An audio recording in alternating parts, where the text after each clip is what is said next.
teman-teman. Episode kali ini kita masih melanjutkan dan masih ada di dalam ayat 14 ayat yang ke-6. Episode yang lalu kita sudah bahas tentang kata Yesus atau ego eimi, serta kaitannya dengan perjanjian lama, mengapa dan apa. Ya, itu sudah di perikop atau episode sebelumnya. Sekarang kita melihat lebih jauh lagi. Kata Yesus kepadanya, "Akulah jalan dan kebenaran dan hidup." Di sini ada 3 konsep esensial di dalam kepercayaan budaya bangsa Israel dan Yahudi pada waktu itu sampai sekarang. Apa? Jalan, kebenaran, hidup. Ini 3 konsep esensial di dalam kepercayaan mereka. Dan 3-tiganya dipenuhi di dalam satu pribadi yang sama, yaitu Tuhan Yesus Kristus. Yang pertama, akulah jalan. Pertanyaannya tentu, kita mengenal berbagai macam jalan. Pertanyaannya, jalan yang mana atau seperti apa? Gitu ya. Nah, kita kenal macam-macam jalan. Dari yang kecil, jalan setapak. Ya, atau lebih besar lagi gang yang mungkin sepeda motor bisa lewat. Gitu ya. Kalau jalan setapak itu kan yang di sawah itu ya. Nah, kalau gang motor bisa lewat, tetapi kalau berpapasan maka tentu harus ngatur supaya tidak bersenggolan, begitu ya. Pas-pasan. Atau jalan yang cukup masuk hanya 1 mobil saja. 2 mobil papasan tidak bisa, apalagi truk tidak bisa masuk. Atau jalan yang lain yaitu mobil bisa bebas papasan, truk bisa masuk juga. Atau kita kenal juga highway atau jalan tol. Yang mana? Nah, mari kita lihat. Jalan di dalam bahasa Yunaninya adalah, saya lafalkan, hodos. Bagaimana kita bisa mendapatkan arti yang sebenarnya dari hodos yang lebih rinci, begitu ya, lebih detail. Gini teman-teman, itu disebut kata penunjuk tertentu. Kata penunjuk tertentu untuk tunggal. Nah, di dalam tata bahasa Yunani koine tidak dikenal kata penunjuk tak tentu. Tidak dikenal. Adanya kata penunjuk cuma 1, yaitu kata penunjuk tertentu. Nah, ini penting banget. Karena hanya 1. Tidak ada yang lain. Ya, hodos jalan. Nah, jadi berbunyi bahwa jalan itu, akulah jalan itu.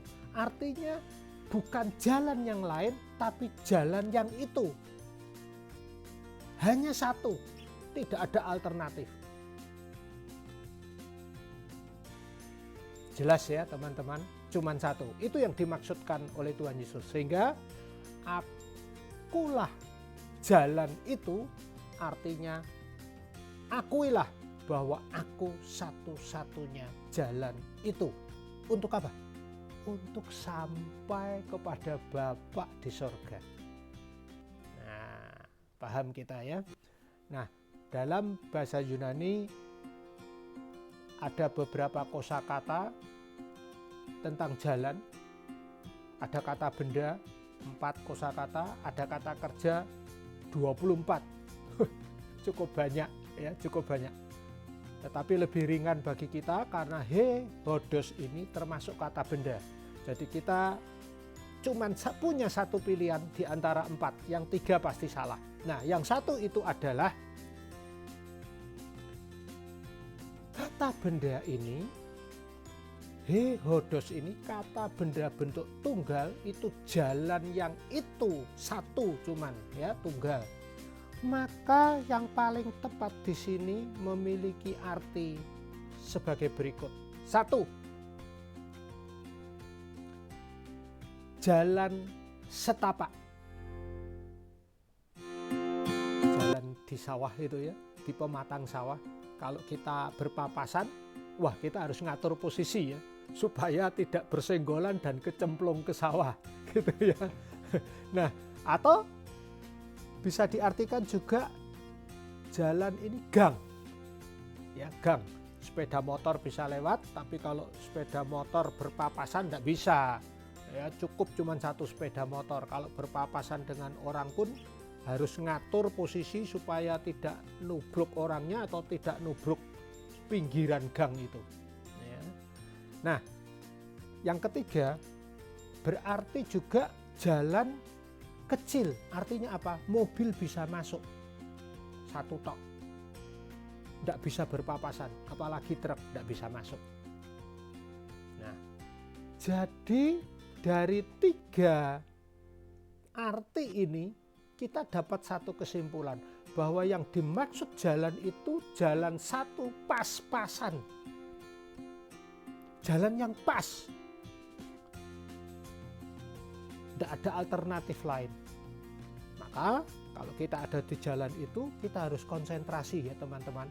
Harus ke depan, fokus supaya kita nggak nabrak orang, nggak nabrak pinggiran jalan gitu ya. Apalagi kalau kita ketemu persimpangan.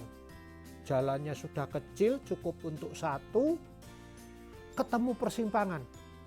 Nah, sepertinya kebiasaan kita akan berhenti, tengok kanan, tengok kiri begitu ya. Jarang mungkin di antara kita yang ketemu persimpangan langsung nyelonong aja nyebrang. Ya, ada sih, cuman di film yang ada seperti itu ya, nyelonong aja. Nah, karena sudah diatur. Tapi yang dimaksud di sini bukan seperti itu. Pas-pasan jalannya, pas. Tapi ada arti yang berikutnya, teman-teman. Arti yang keempat, selain 3 yang pas-pasan itu tadi ya, jalan yang ngepres gitu. Jalan ini bisa diartikan secara metafora. Artinya ya bukan arti sebenarnya, namanya juga metafora ya, sebagai lukisan saja gitu ya. Ibarat misalnya begitu ya, dianggap jalan, jadi metafora. Nah, mencakup apa ini metaforanya? Ini mencakup arti apa-apa yang dari Allah. Jadi segala yang dari Allah itu masuk ke konsep jalan metafora ini. Ya. Nah, apa itu yang dari Allah? Satu, jelas, keselamatan yang menentukan hidup kita untuk selanjutnya. Ya. Masih ada satu kehidupan setelah kita selesai di dunia ini. Untuk itu kita perlu keselamatan. 2, kehidupan. Kita mati di dunia ini, roh kita tidak mati, hidup terus. Nah ini kehidupan ini ada berapa, yang mana gitu ya. Nanti kita akan bahas di perikop episode berikutnya. Nah, kemudian yang ketiga, sebagai sarana akses atau sarana jalan atau sarana untuk mencapai Bapa itu di surga. Yang keempat, apa-apa yang dari Allah adalah bagi para pengikut Kristus. Lah, berarti jalan yang dimaksud ini sepertinya lebih ke arah metafora ya teman-teman. Nah, apa yang kita bisa dapatkan kalau begitu? Yang pertama, jalan ini tadi kan ngepres, ya, pas-pasan, ngepres gitu ya. Nah, karena pas-pasan atau ngepres tadi, maka sekali lagi kita harus konsentrasi supaya nggak nabrak, fokus ke depan. Ya. Atau kalau kita ketemu persimpangan, kita lebih ekstra waspada lagi. Jangan buru-buru jalan terus. Ya. Nah, ini bisa saja diartikan berbagai angin pengajaran ya, simpangan-simpangan itu supaya kita tidak hilang konsentrasi kita kepada jalan yang sudah ditunjukkan oleh Yesus ini. Ya. Yang kedua, kalau begitu jalan yang pas-pasan dan ngepres ini kita perlu jalani dengan serius. Itu tadi loh jalan yang ditunjukkan oleh Tuhan Yesus. Kita harus jalani dengan serius. Ya, konsepnya sudah ada. Nah, itulah konsep jalan di dalam perikop atau ayat ini. Ya. Berikutnya, di dalam link YouTube yang sama ini, kita akan bahas konsep besar yang kedua, yaitu kebenaran. Nah, jangan lupa like dan subscribe supaya teman-teman selalu mendapat notifikasi-notifikasi selanjutnya. Sampai ketemu lagi. Tuhan memberkati kita semua.